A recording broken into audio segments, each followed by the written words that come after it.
தம் கிருபை பெரிதல்லோ, என் ஜீவனிலும் அதே இம்மட்டும் காத்ததுவே. இன்னும் தேவை கிருபை தாருமே, இன்னும் தேவை கிருபை தாருமே.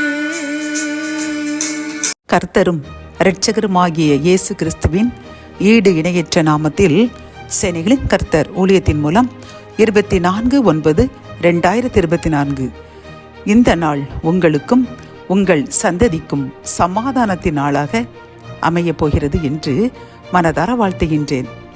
நாம் அறியவிருக்கும் கிருபையின் வார்த்தைகள் யோவேல் 2:25. நான் உங்களிடத்தில் அனுப்பின என் பெரிய சேனையாகிய வெட்டுக்கிளிகளும் பச்சை கிளிகளும் முசுக்கொட்டை பூச்சிகளும் பச்சை புழுக்களும் பட்சித்த வருஷங்களின் விளைவை உங்களுக்கு திரும்ப அளிப்பேன். கத்தோலிக்க வேதாகமம் இவ்வாறு கூறுகின்றது: நான் உங்களுக்கு எதிராக அனுப்பிய என் பெரும் படைகளாகிய வெட்டுப்புழுக்கள், இளம் வெட்டுக்கிளிகள், துள்ளும் வெட்டுக்கிளிகள், வளர்ந்த வெட்டுக்கிளிகள் ஆகியவை அழித்துவிட்ட பருவ பலன்களை உங்களுக்கு மீண்டும் தருவேன் என்கின்றது. இந்த கிருபையின் வார்த்தைகள் மூலம் கர்த்தர் நமக்கு கூறும் ஆலோசனைகளும் அறிவுரைகளும் என்னவென்றால், ஒரு சில காரியத்தில் நாம் தோல்வியடைந்து பல இழப்புகளை சந்தித்து பல நஷ்டங்களினால் வாடி வதங்கி நிற்கின்ற நம்மை பார்த்து கூறுகின்றார் நமது தேவனாகிய கர்த்தர், நாம் இழந்த அந்த எந்தெந்த காரியத்திலாம் நாம் இழந்தோமோ அதை திரும்ப தருவேன் என்று வாக்கு கொடுக்கின்றார். பிரியமானவர்களே, நீங்கள் ஏதோ ஒரு விஷயத்தில் நீங்கள் ஈடுபட்டு பண கஷ்டமாக இருக்கலாம், அல்லது உடல்நிலை குறைவுகளாக இருக்கலாம், வேறு ஏதோ தோல்விகளாக இருக்கலாம். நீங்கள் எதிர்பார்த்த காரியங்கள் கால தாமதமாகி கொண்டே இருக்கலாம் அல்லவா? இதனால் சோர்ந்து கலங்கி இருக்கின்ற உங்களை பார்த்து கூறுகின்றார் கர்த்தர், நீங்கள் தோல்வி என்று நினைத்து கொண்டிருக்கின்ற, இழப்பு என்று நினைத்து கொண்டிருக்கின்ற அந்த காரியத்தை நான் உங்களுக்கு திரும்ப அளித்து அதுவும் இரட்டிப்பாய் தந்து உங்களை ஆசீர்வதிக்க போறேன் என்று கூறுகின்றார். பிரியமானவர்களே, ஆகவே கவலையை விட்டு விடுவோம். ஆனால் அதற்கு ஒரு கண்டிஷனை கர்த்தர் நமக்கு கூறுகின்றார்.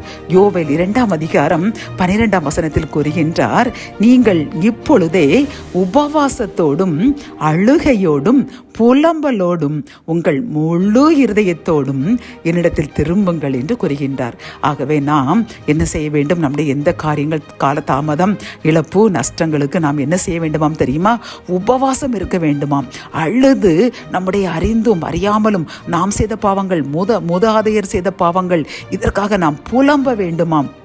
அது மட்டுமல்ல, நமக்கு எல்லாமே கர்த்தர் தான், எல்லாமே இயேசுதான். இனி உலகமே எனக்கு ஒன்றும் இல்லை, அவர்தான் உலகம், அவர்தான் என் ஆசை, என் பாசை, மகிழ்ச்சி, எல்லாமே எனக்கு அவர்தான் என்று முழு இருதயத்தோடு அவரை நம்பும் பொழுது கர்த்தர் நாம் எதிர்பார்த்திருக்கின்ற காரியங்கள், இழந்து போன காரியங்கள், நஷ்டப்பட்ட காரியங்கள், இதில் அனைத்தையும் அவர் திரும்ப தந்து நம்மை ஆசீர்வதிப்பார்.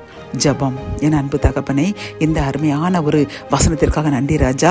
நாங்கள் இழந்த, கவலைப்பட்டு கொண்டிருக்கின்ற இந்த காரியத்திற்கு நாங்கள் உம்மை நோக்கி அழுகையோடும் புலம்பலோடும் உபவாசத்தோடும் முழு இருதயத்தோடு தேடும் பொழுது எங்களுக்கு இரட்டிப்பான நன்மையால் நிரப்புவேன் என்று வாக்கு கொடுத்த முது கிருபைக்காக நன்றி செலுத்துகின்றோம். நாங்கள் இனி ஒன்றிலிருந்து உம்மிடம் திரும்பி வருவோம். முழு இருதயத்தோடு, அழுகையோடு, கண்ணீரோடு, புலம்பலோடு வருவோம் என்று உறுதி செய்கின்றோம். எங்கள் உறுதியை ஏற்றுக்கொள்ளுங்க. இழந்ததை இரட்டிப்பாய் திரும்ப தாங்க. மீட்பர் இயேசுவின் மூலம் ஜெபம் கேளும் நல்ல தகப்பனே, ஆமென்.